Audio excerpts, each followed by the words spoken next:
This is a 2-row repeat pattern but worked in 2 parts using 4 different colours. To begin, you want to arrange your chords in order. For the first part, you will use the chords in positions 1 and 4 as the working chords and the chords in positions 2 and 3 as the holding chords. But these will switch places halfway through, so you want to make all your chords of equal length. For the first part of your bracelet, you want to work half the length of your bracelet using the first 2 colours. So these are the ones in positions 1 and 4. So for row 1, you want to work these chords over the chords in positions 2 and 3 using hitch knots. So to begin, for row 1, you want to take the chord in position 1 and work a hitch knot over the chords in positions 2 and 3.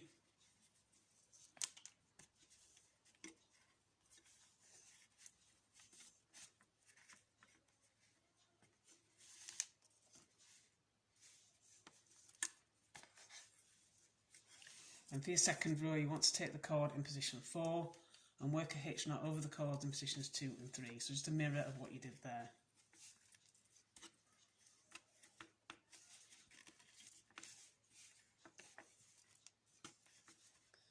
And you want to repeat these 2 rows until you're halfway down your bracelet.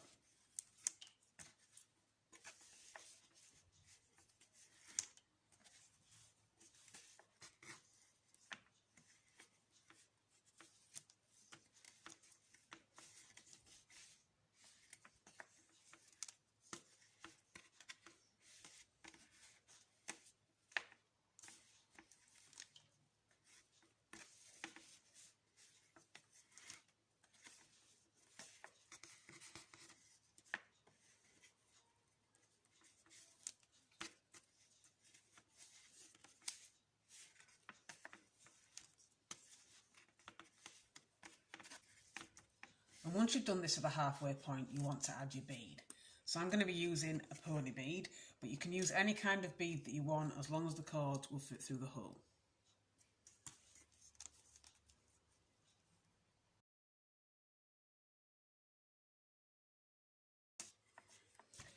And once you've added your bead, your cords should switch places. So the cords that were in positions 1 and 4 for the first part should be in positions 2 and 3 for the second part, and the cords that were in positions 2 and 3 for the first part should be in positions 1 and 4. And then you want to repeat the knotting sequence that you used for the first part of your bracelet. So you want to take the cord in position 1 and do a hitch knot over the cords in positions 2 and 3. And then take the cord in position 4 and do a hitch knot over the cords in positions 2 and 3.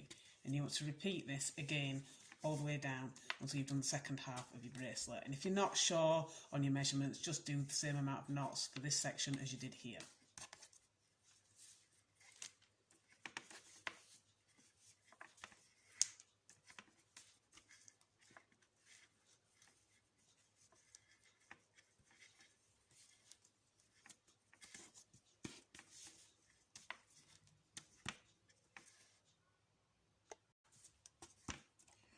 So once I get to the end of the bracelet, I like to do a square knot at the end just to keep everything in place. I think it makes it a little bit neater for your finish, but you don't have to do this if you don't want to. If you prefer to just leave it where you did your last knot, that's fine.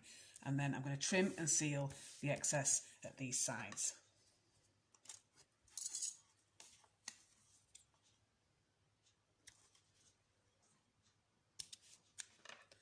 So I'm going to use a lighter to seal, but you could use glue if you prefer. And when you're finished, you should end up with something that looks like this. So I've gone for simple tie-on ends, but you could do whichever fastening you prefer. And that is your completed macrame bracelet.